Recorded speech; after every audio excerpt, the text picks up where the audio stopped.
Good afternoon, everyone. Namaskar elrigu sir. Dignitaries on the dais and the esteemed panelists for today's session on legacy waste handling and management. We are all here because we are, I think, the birds of the same feathers. And, and somewhere we are connected with this topic. It's always said that prevention is better than cure, but unfortunately, when it comes to legacy waste, we have to take the slogan the other side because we have done the disaster and we are trying to, remediate it now. But yeah, better late than never is said. So I would just start with one simple statement saying that recycle it all, no matter how big or small. So with this statement, I initiate this dialogue of the panel discussion. Fortunately or unfortunately, I think we have a quick 2 or 3 minutes from each one of you to quickly introduce yourself and a bit on your insights and thought process on how do you think legacy waste management challenges are ahead of us. So we have Honorable Justice Subhash Adi sir, the man, the NGT himself, what we call him as in Karnataka. So we are privileged to have him with us. Thank you, sir. I start with you, sir, please. Good evening to everyone. Now, as it was put by Mr. Sampath, he was mentioning about how, you particularly reference to the Karnataka, how you should go for legacy waste. Morning session, the DMA explained the quantity of the legacy waste in Karnataka. In percentage-wise, they put it in 54% is in the corporation, Bengaluru corporation area, and 17% in other corporation area, and the remaining is almost 29% in elsewhere. Now about more than 300 local bodies in Karnataka, and major portion is in Bengaluru. It is 54 or more or something. Now remaining is out of the 11 corporations, I think about 3 corporations have a larger quantity, about 4 to 5 lakhs tons of the legacy waste like Mysore, like Mangalore and Hubli, Dharwad, etc. In fact, when I was in Gulbarga, the legacy waste I visited, it was a 10 acres of land which was occupying the legacy waste. And to have the legacy waste processed, I had a talk with the cement industries which are very close by. And they agreed to install the processing plant and also segregate and take the RDF, whatever is present out of it. And they include the cost also. They will say that as a gesture of goodwill, they will invest the money without any return from the government. That was then understanding, and that it did not materialize thereafter, I don't know.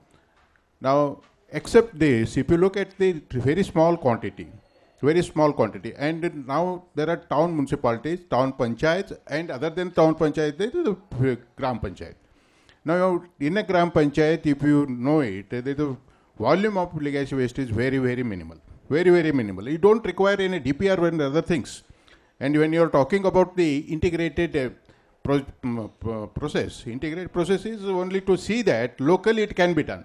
If there is a 5,000 tons of legacy waste, it is a manageable waste. It doesn't require a transfer or machineries to do it. For everything, the DPR and the approval and then the process, and it takes a lot of time. Now, how to go about the major cities? The major cities like Bangalore, major cities like the Mysore and other things. You need to have a plan. First of all, you must know what is the quantity available. Whatever is this total survey method or whatever method, estimate the quantity, and you must know what is the legacy, what type of legacy waste is there, what plan can be done, what type of processing can be done. You have methods. Now the national policy is there. National policy, that is the CPCB. They have a guidelines. They have got 2-3 methods of processing, particularly biomining. Then there is a bioremediation. Then there is also capping. Capping is out of question. That is not at all advisable, and capping is not feasible. It is not a capping where you have already done a scientific landfill. It is not a scientific landfill, it is already accumulated and it is percolating in the deep into the soil, whether it is a rock or otherwise. So capping you cannot, and it will have a larger effect on the, more harmful than the what is it is already there. Now land mining, and between the land mining and the remediation is a simple method, it takes a little bit time. But for the small cities, small towns and other things, my suggestion is to go for the bioremediation by making a trench, or there are 5 to 6 methods, 7 methods are there. That is what the prescribed by the CPCB.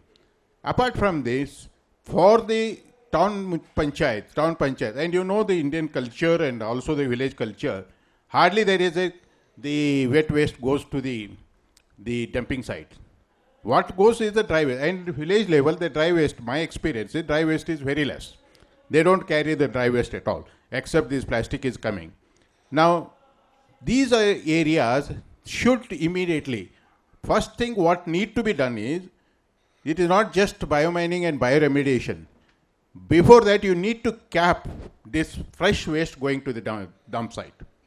Now, if you look at the legal point of this, now if you have a solid waste management rules, from 2016 they are in force. Now, from 2016, and if you look at the definitions, there are 2 definitions only. There is nothing like legacy waste. There is no definition of legacy waste in the rules, or in the Act, or in the Environment Protection Rules also, or in notification also. Now, one is the sanitary landfill, another is a dump site. Dump site is which is illegal under the definition itself, it is mentioned. Now, how can you go for the the capping? The capping is like a dump site. It is not permissible. Secondly, the sanitary landfill, which is only inert, or the residuaries which must go. So, as per law, it is not something that you are doing it for charity or doing it for yourself or somebody's good. Law requires that the waste must be segregated at least in the 3 forms for the domestic, and segregated waste must be processed. This processing policy is that each of the rules, you take a rule 4 or rule 15, you find there are many places decentralized method of processing. Decentralized, it may be community processing or in situ processing. As far as possible, it is said, as far as possible. So, first thing is cap this fresh waste going to the landfill. That must be the idea of every local body, to ensure that no fresh mixed waste goes to the landfill. Why should it go? And you should have the planning. Every town, every panchayat, every city, they must know the city itself. The ward-wise, whoever is operating, he must know what is his ward, what type of waste is coming. There is no scientific study so far made. None of that, and wherever I have gone, I have advocated it. I have said that you must study your city first. You must know ward. You must know what the blocks in the ward. You must know what kind of waste is coming, so that you can prevent it. If you take a definition of waste hierarchy under 257, it says that prevention, first thing is to prevent. Second thing is to reduce. Third thing is to recycle. Fourth thing is to reuse. And what remains is the residuary. But why it is not effectively done by the local bodies is a question. This will prevent at least the fresh waste going.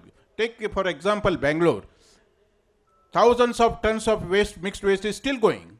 So you are adding to the injury. It continues to add. That will not solve problem. Morning session somebody mentioned it. One side you are going for the biomining, bioremediation or processing, and second time you are creating one more. That should not be the idea. Idea should be that their fresh waste, mixed waste does not go to it. And inert and landfill are concerned, this must be very minimal. As far as possible, they all recycle. She started, in fact, Singh started with that everything is recyclable. It may not be, but aim should be, see that nothing goes.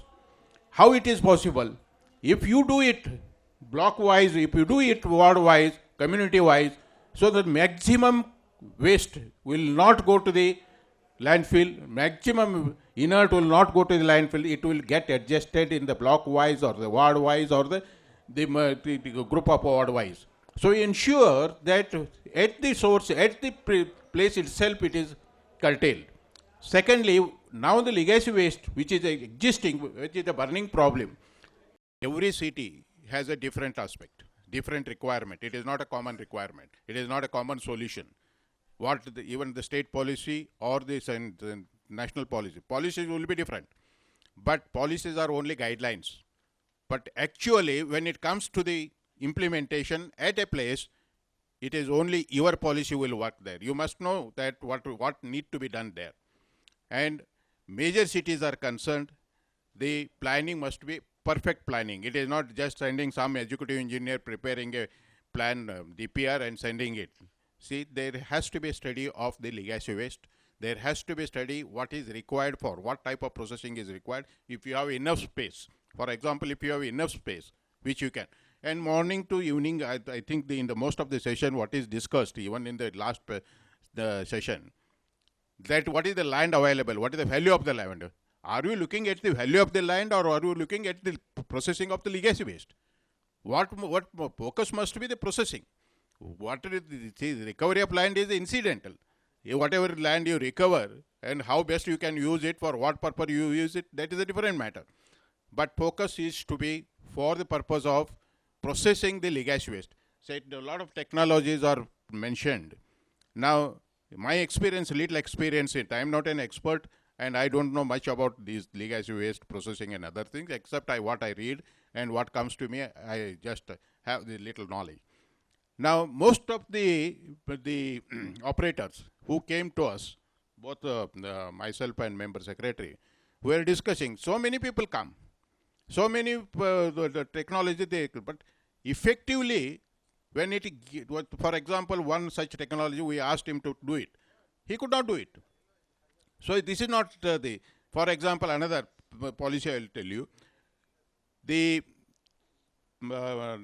sanitary napkins and diapers and other things for which the government also spend money to purchase the incinerators. Now the incinerator which they purchased can generate only 200 degrees of centigrade of heat. But what is required is 800 degree.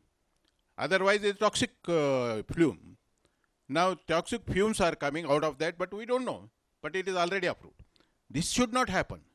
This should not happen. You are wasting your money and causing more harm to the environment.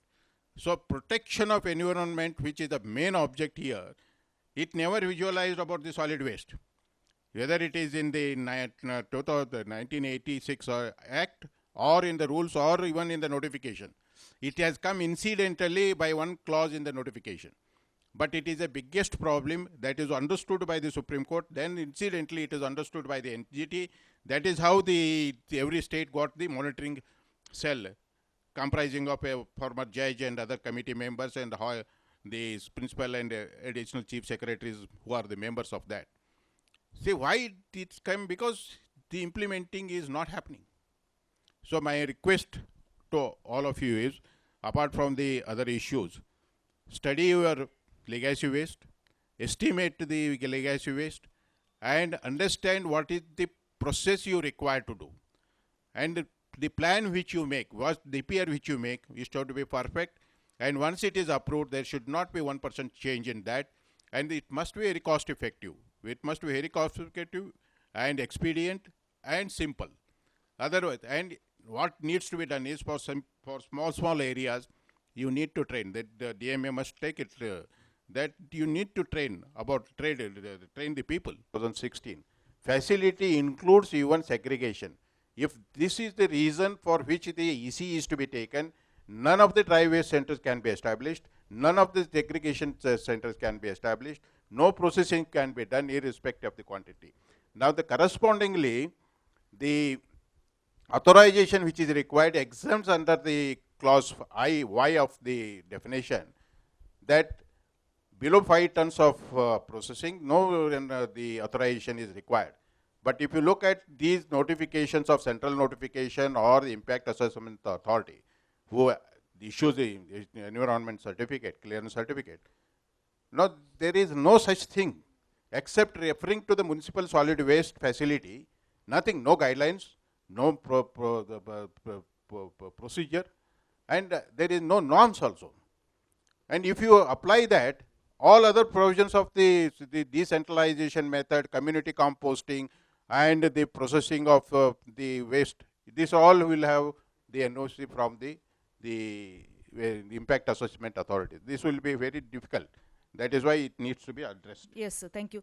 Sir, I would also like to add on a little bit on this, what sir just mentioned. So, should a small town and a city think in same lines? And when it comes to the NOCs or the mandates, and as a regulatory body, maybe KSPCB or any other, in case we have to look at certain regulatory bodies, should there be some kind of a convergence with the implementing body and the regulatory body, because this is a wide gap that we see, and we walk up to you with fear.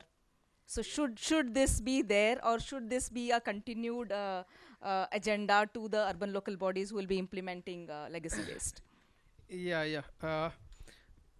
Good evening, and thank you DMA for organizing such a wonderful, thought-provoking interaction between technocrats, bureaucrats, then policymakers.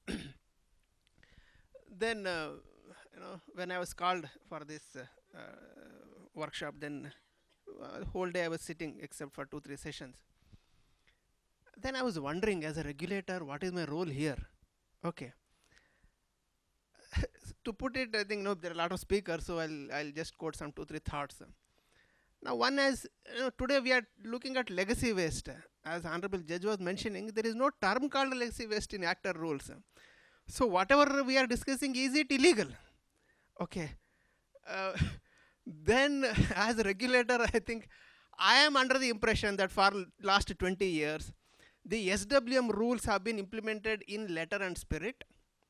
And so there is no legacy waste because everything is handled. Otherwise, if there is so much of a legacy waste, I think somebody should be responsible for it. Okay. And who is accountable, who is responsible, and what actions have been taken against those people. I think Bengaluru commissioner is here. Okay. I think sometimes things can go very ugly. Okay. So in that part, when we say that so much quantity of legacy waste is here, that means for last 20 years something which we were supposed to do has not done it. Okay, fine. I think today at least we are waking up and trying to do something else. But then again, look at the issue.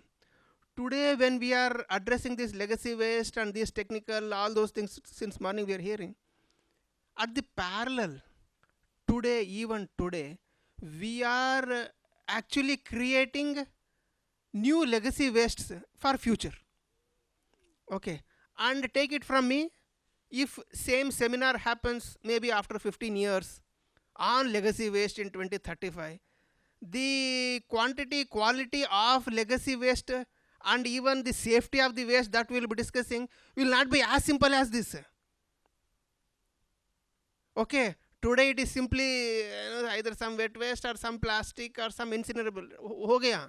I think if we discuss this same thing in 2035, 2040, okay, then we will have e-waste, we will have battery waste, we will have biomedical waste, we will have COVID waste, okay, and new waste that we might discover in the next 10 years. So this workshop, apart from with a limited mandate of actually what I should do, in the journey we also should document what blunders we have done for 20 years, and today yes we should rectify it, but then as a sending a message across to society that if same mistake is repeated, then we are going to face much more difficult situations in next 20 years than actually what we are facing today. I think this, because when this session of policy or then kind of a thing when we're discussing, at that level, are we actually communicating in right language? In fact, many a times for public, the complex issues has to be conveyed in the most simplest language so that people understand, appreciate, and then respond. Okay. So I think that effort we have to do so that when we conduct similar instances after 20 years, we should not be in such bad situation. Number one. Number two, I think for all practical reasons, as a regulator, I would like the urban local bodies to keep a distance with our regulators, so that don't reveal anything and everything to me. Okay, like then we are also we also have a mandate and then role. Then we start putting those filters, and then it will become very difficult. I was just looking at, for example, this Bengaluru issue. Okay, Bengaluru, we are removing silt. Okay, based on NGT directions, everything. Then I don't know for what reasons they roped in KSPCB. Okay. Now when KSPCB comes into picture, then I go into lab, I go into test and other things. And then whatever you are taking out, it is not conforming to the minimum safety standards set by CPCB, and everything becomes hazardous waste now. The moment it is called hazardous waste, all your economics, all your technology go for a toss. Okay. Now neither you can incinerate, nor you can use it as soft paddings or kind of a thing.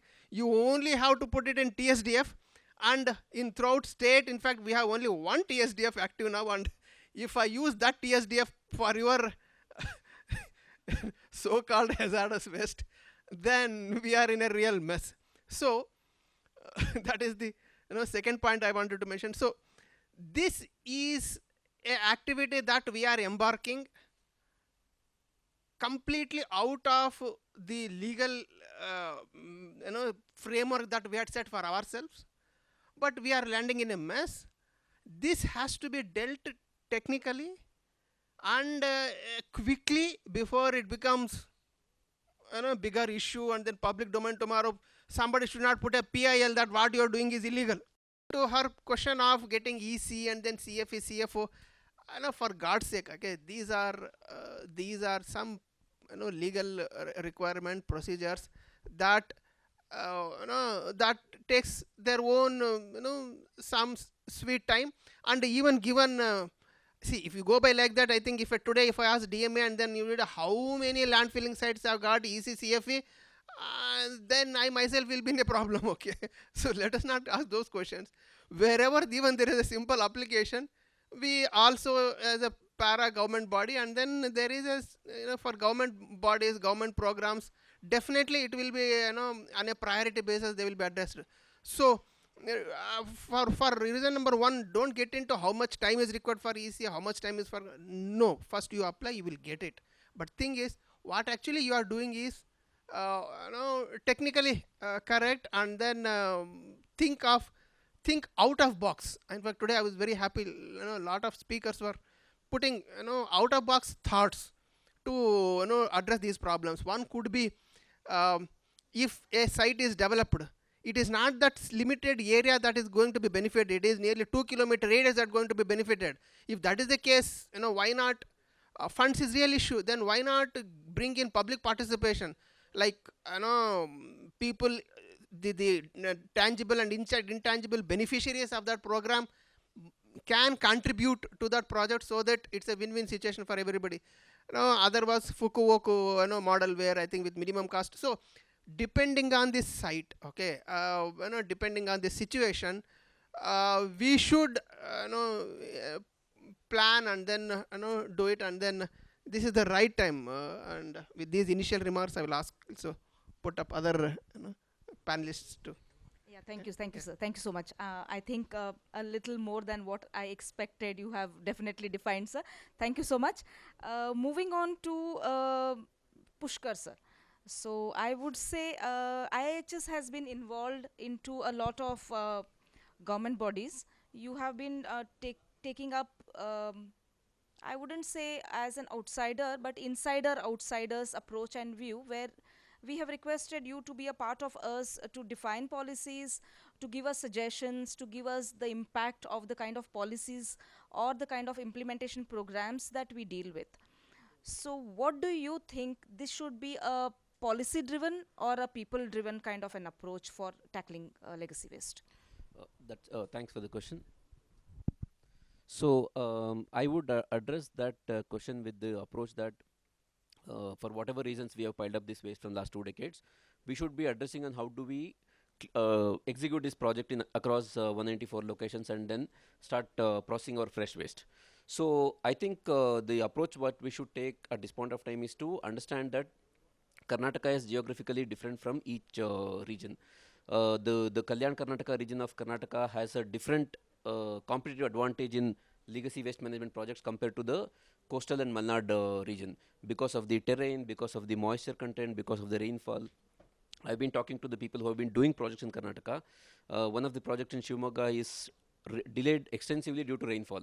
So all these factors should be considered very clearly, and then I think the government should take a very clear approach and train all our ULB officers who are preparing these documents or who are overseeing supervision of this execution of these projects. May not be zonal wise, maybe a group of 2-3 districts, and understand what fits best for them. For example, Kodagu and Chikmagalur districts may have may require a different solution compared to Gulbarga and Yadgir. So I think that that level of technical training is required to understand what is the nature of the waste, what is the quantity.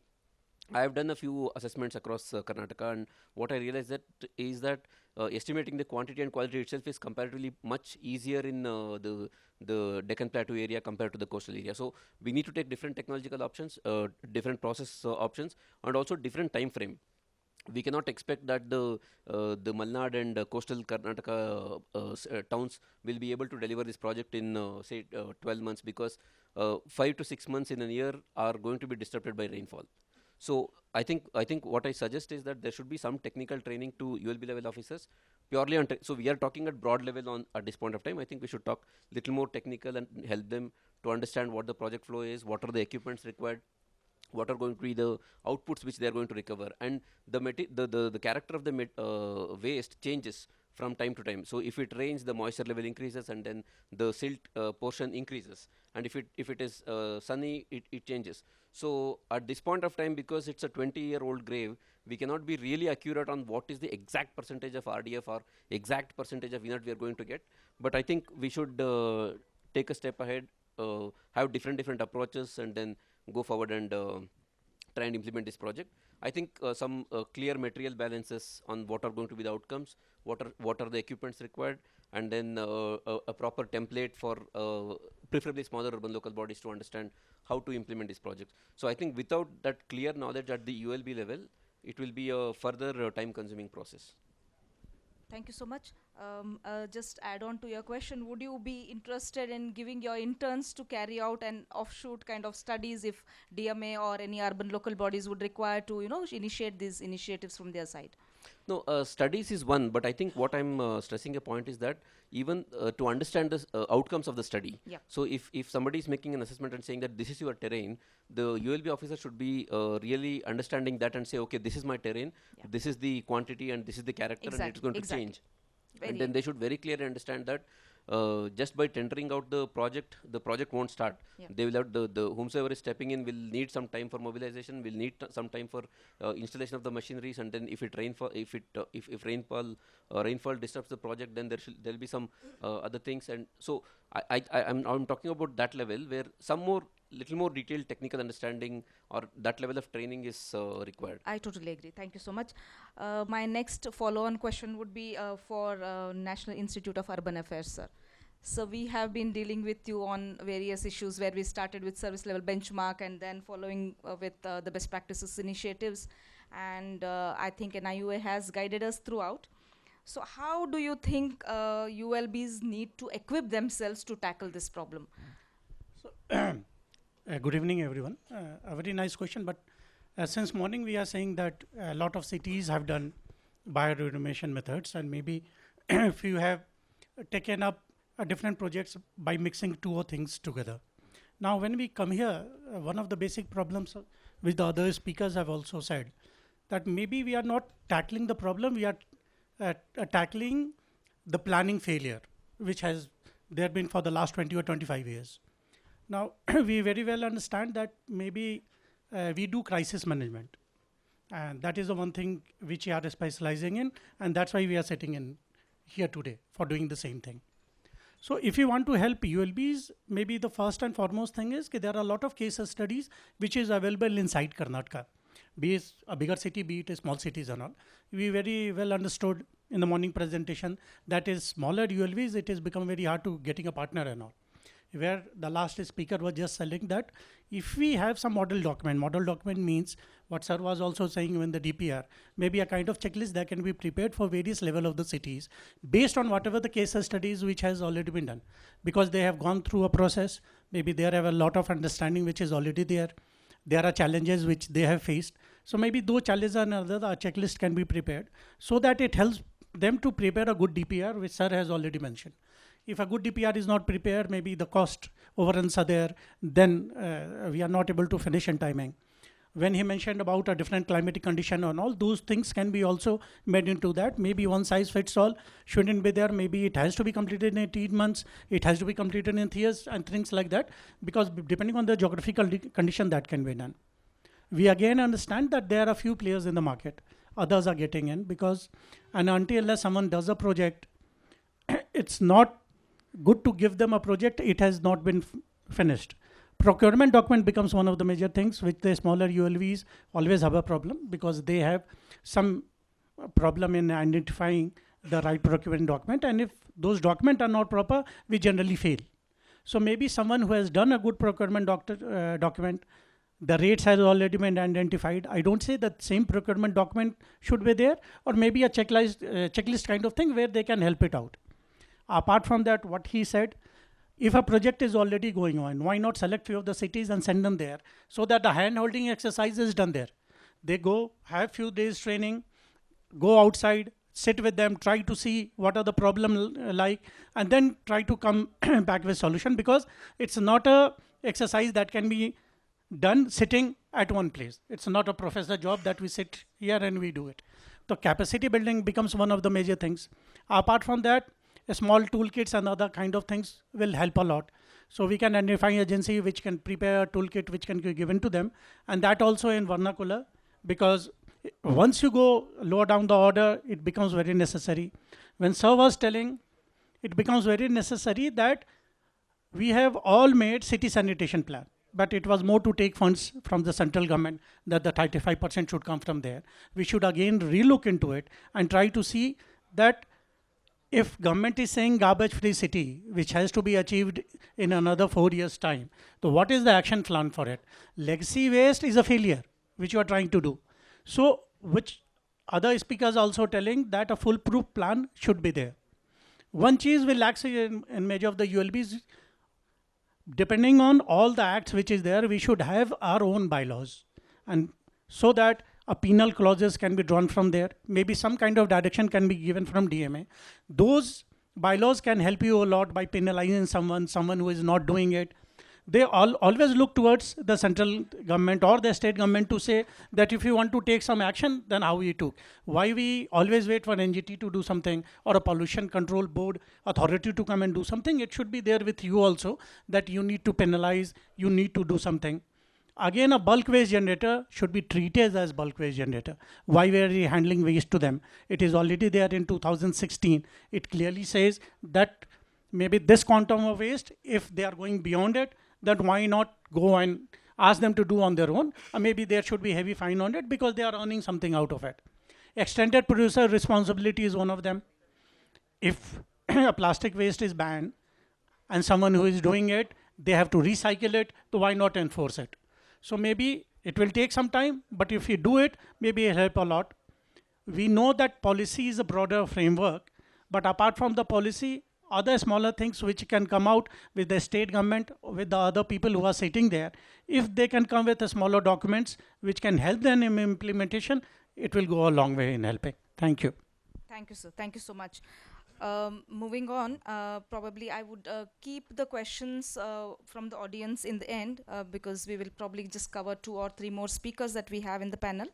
So CSC, every one of us knows that we deal with everything that we know today across all the states is through the magazines that CSC has been publishing, and it's one picture in front of us that we read through it and we understand. Coming to my question, central policy, state government strategy, and a localized approach. Does this work? And if it does, what are the various factors that it would impact upon environment? Thank you for the question. In fact, I was about to talk about the policy interventions that are required, and I come from a policy research organization, so this is absolutely important. So we need to understand that legacy waste management and dump site remediation is in very juvenile phase. So if we talk about the central government policies, we just have one CPCB guidelines on management of legacy waste, and that too is not very elaborative.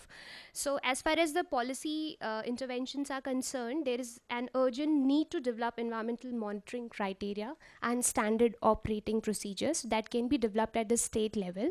And this I'm saying because if we look at the law, the Solid Waste Management Regulation 2016, it has clear mention about the post-closure monitoring of capped landfills. But we do not know what to do with post-mining land, reclaimed land. What could be the end uses of it? And that creates a lot of confusion among the ULBs, like as we heard from Bhopal Municipal Corporation that they are planning to establish. It is because there is no clear mandate in the policy. So we can have some state level policy intervention or strategy, as you were mentioning, specifically for Karnataka state, depending on their geographical conditions and all of that, the climatic condition, that what could be the end use of the reclaimed land once we are reclaiming it. Now, in the law, it is stated that you have to leave the land for 15 years if it is a capped landfill area, and then you can use that land for specific purposes like developing parks or warehouses and all of that. But if a ULB is opting for a more complicated process like biomining, I think some incentive should be given to them, like you can leave the land for like 5 years and then you can develop these many things. So that will have, like, it will act as an incentive for the ULBs to go for biomining instead of biocapping. And also some standard operating protocols are also very, very important, so that there has to be uniformity in the clearances and permissions. Like the state government should mention that these are the things that you need to provide me in order to get the clearance. So I think that is very, very important. And at the local level, what they can do is, as I was mentioning, a legacy waste treatment is important, but you have to parallelly manage your fresh waste. So as sir was mentioning, issuing your own bylaws is very, very useful. And it has been, we have so many successful case studies across the country. Like Indore has its own bylaw where they have mandated that the waste should be segregated in 6-way segregated manner and has to be treated. So in that way, you make sure that maximum fraction of the waste is getting treated and very negligible fraction is actually ending up into a sanitary landfill. Yeah, thank you. I think a good explanation on that. Thank you. Yes, my next question would be to Dr. Sanjay Gupta. If you look at where I come from, Rural Drinking Water and Sanitation Department, we have something called as the Jal Jeevan Mission 2.0, which is going to be integrated with the urban local bodies as well at certain levels, where the Amrut is being called as 2.0 now. And there is a role of KRCs, the mention, which is the key resource centers. These are the NGOs or the civil society players who back us up, who say that, look, this is what you need to capacitate yourself into, or this is the gaps and the hurdles. Do you think there is a need for that kind of a participatory approach, or should the government body decide who they want to choose as facing the challenges in future and have their own resource centers? What is your idea on that? Thank you. I think very pertinent question. There is a old saying in many of the policy think tanks, that when nothing works, including the policy, go back to the people. So how do you ensure that the citizen participation can come in? And it's not just about legacy waste. It could as well be your solid waste management rules 2016, plastic waste management rules 2021. The big challenge on ensuring public participation or civic participation is that who is going to take the lead. A recent study, and it can be collaborated with another study from Europe in Netherlands, that when public participation is ensured through government institutional systems, the impact is much larger. So this is where the challenge comes. Most of the time what happens, and currently it is happening in India, is that it is outsourced to some civil society organization, NGOs, or sometimes even self-help groups, to do a certain kind of awareness, be it segregation, be it even making community answer on the creating a new dump site or landfill sites. And then when it is not institutionally driven from the government side, the acceptance is very less, because NGOs, most of them themselves don't have the capacity to convince people that what is needed. Can they give the right answers? Do they have the technical knowledge to give the answers? And this is where I think that things don't go well. So even when you are talking about community participation, the key is that it has to be driven by the urban local bodies or the state government. You must train, even if you plan to engage SHG groups or NGO or any kind of civil society group, you must train them along with the ULBs to see that the message is clearly conveyed to the public. We had a very recent example in one of the northeast states where nothing was working. There was a lot of protest for a new dump site. And then the DC took the initiative to go and talk. He did have to visit there a few times and talk to the people, formed a group from the local village side, because the dumping was in the panchayat. And we saw that in a couple of months, they not only allowed, when convinced, to create the dump site, but in a way where the control of the entire system, that how it is dumped, where it is dumped, and who takes care of it, was with the village. So if there is any problem, they can come back to the DC and say this and this needs to happen. So even if we talk about engaging the CSOs, the role of the ULB doesn't decrease, in fact increases, both in terms of engaging them, capacitating them, and getting the message delivered. Thank you so much. Madam DMA, with your kind permission and the permission of the municipal commissioners, I would like to represent you and ask this question to the next panelists here. We have Mr. Pankaj from KPMG. So we know that we have a lot of targets, we have a lot of numbers, we have a lot of deliverables to meet. And fortunately or unfortunately, we see that our departments are always having the vacancies. We are short of staff, short of human resources, and so we depend on you. Now my biggest question is, I deal with 2 PMUs every day in my office. Do you think a PMU is really essential? One. If yes, what is the understanding of all the PMCs who sit in the PMU to tackle the issues of the local government or the local office that they sit here with? Do you think they are in the advisory role or in the suggestive role? How does a head of the department take the suggestions bluntly? I would put it straight that way. How dependent is a PMU to the department? I must say I am thinking of getting down off the panel now with that kind of a question, but I'll still try to attempt that. And it's quite difficult for me to, better the distinguished speaker who have spoken throughout the day and with all the relevant information. Having spent last decade in this space over the last 17 years that I started my career journey, one personal learning that I have is that, there is no silver bullet for waste management.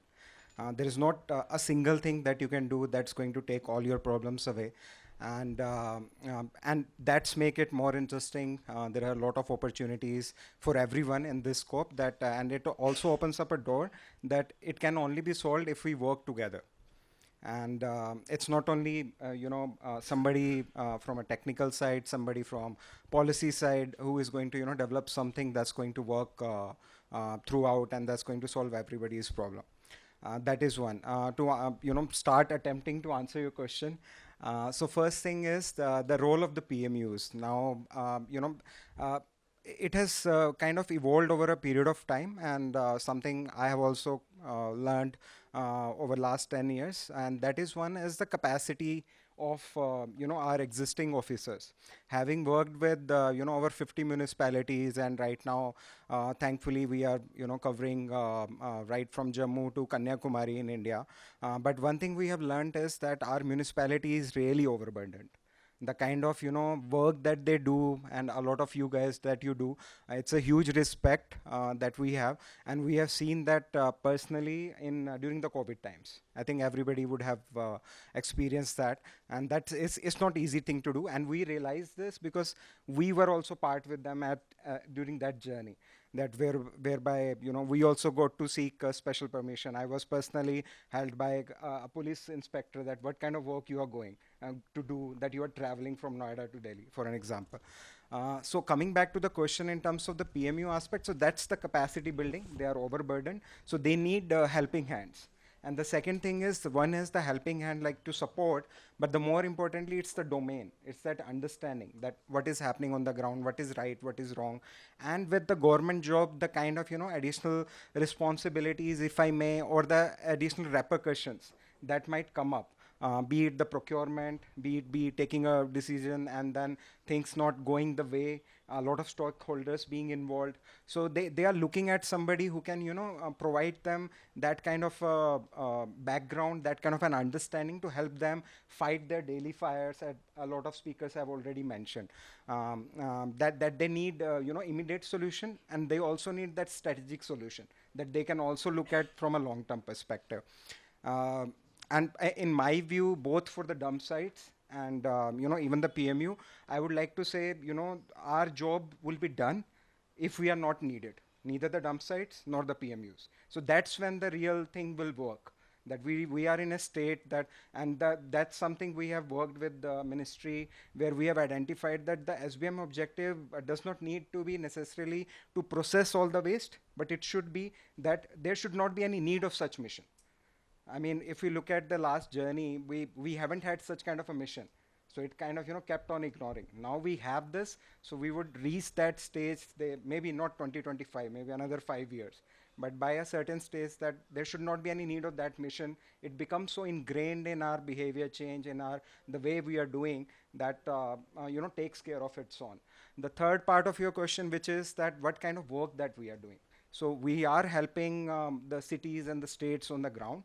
And that's something, I would credit back to our strong teams, that what the kind of work that they do day in, day out. So I might not be able to tell you what you should do, but what we can definitely share is the kind of, learning that we had, especially related to the dump site. I think Indore we touched upon, we have been there for last 5 years. So something I would like to take a step back that earlier sir had mentioned, that, you need to take care of the fresh waste. So it goes back to the point that Indore was not this clean since the start. They did not have a collection mechanism. I would state that back in 2015. And first time it was not Indore. I think the sir has gone out. It was Mysuru who had come out and Swachh Sarvekshan. So just to give you a background that and since then Indore has not looked back. So the first thing that they do is they created that infrastructure, that the service delivery has to be so relevant, has to be so consistent that nobody actually thinks about that it may not happen. That's when people start taking that as something they can rely on. That they know that there is going to be someone at their door at a fixed time who will be taking segregated waste, so that they don't need to worry about what will happen if I don't segregate, or if I need to fight with someone, if I'm not around, what will happen. So there is that, base is that created. And since then, they have gone from strength to strength. And the other important aspect is, I think that's something a lot of rules have right now focused on. It's like my waste, my responsibility. That is the polluter pays principle. So that's something that, again, not only Indore, but other municipalities which have done well, has really put their emphasis on is, ensuring that we understand waste is as a responsibility rather than assuming that it's a municipality's responsibility and they will take care of it. So that user charges principle, and there is a cost associated. That's something I think we need to realize this. We do focus on waste to wealth, which is in my view is very much a mirage. It can really take you in the wrong direction because there are a lot of practical issues that happen on the ground, and to make it financially sustainable, you need to make it as a society, as an individual, be responsible. One practical solution coming from the Noida case study is that we did not only focus on the legacy waste, so we had put up a line that we were catering to all the fresh waste coming in, and then we were also taking care of the legacy waste to the extent we could. Because otherwise, essentially, you are trying to row a boat which has a hole in it, whereby the water is coming in, you are trying to dump out the water. You will never be able to reach the shore. Most recently in UP, what we are doing is we are trying to see that if we can develop a business model. There is a lot of issue in terms of transporting the RDF to the cement factory. So what we are trying to do is we are trying to develop a business model using the EPR aspect or the alternate fuel recovery aspect, working with the cement industry so that they can basically fund that transport cost to make sure that it remains sustainable. So some of those are learnings. I'm not sure how much it would help. I don't have a set of checklists that these all things you should do, but happy to share our experiences and take our journey forward. Thank you so much. Thank you. Do we have time for questions? Maybe one or two questions from the audience? Open for questions from the audience, please.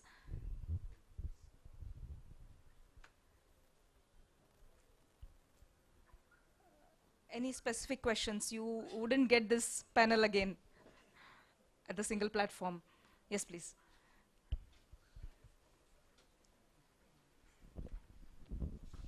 I have respect for all dignitaries on the dais. Please introduce yourself. Yeah, myself Raghavendra. I'm an environmental engineer from TMC Shirolakupa, sir, Shimoga district. Sir, we are from TMC. We don't have financial strength to completely finance the legacy waste project. We are dependent on SBM 2.0. And another thing is we have very less quantities. We have done the drone survey. It's around 15,000 tons, sir. So my question is whether we have to go for DPR, as you suggest, sir. Yeah, we are not going for DPR. I'm just to go for the tender because we know the we have the CPCB guidelines. SBM advisory is there for legacy waste management. So by going through all those things, we will just go for the tender. This is one question. And second question is, can we wait till we get the funding from SBM 2.0? Because we don't have that financial strength to do this project completely on our own. I think 15,000 cubic meters, right? Tons, sir. Metric tons. Okay. So I think that's a smaller quantity compared to other cities. So if you have done this assessment, I suggest that also get a physical analysis and chemical analysis, which is a one day activity, and then the activities involved at this small level is basically sieving. So you have the mechanism to identify the infrastructure, basically front-end loaders with backhoe and sieving equipments required. You can take those rates from the SR and then apply for funding and then go forward and implement. So I suggest such small municipalities should start taking up projects, even if at small scale, rather than waiting for the lengthy process, because otherwise your waste keeps on piling up by maybe 10 tons a day, every day.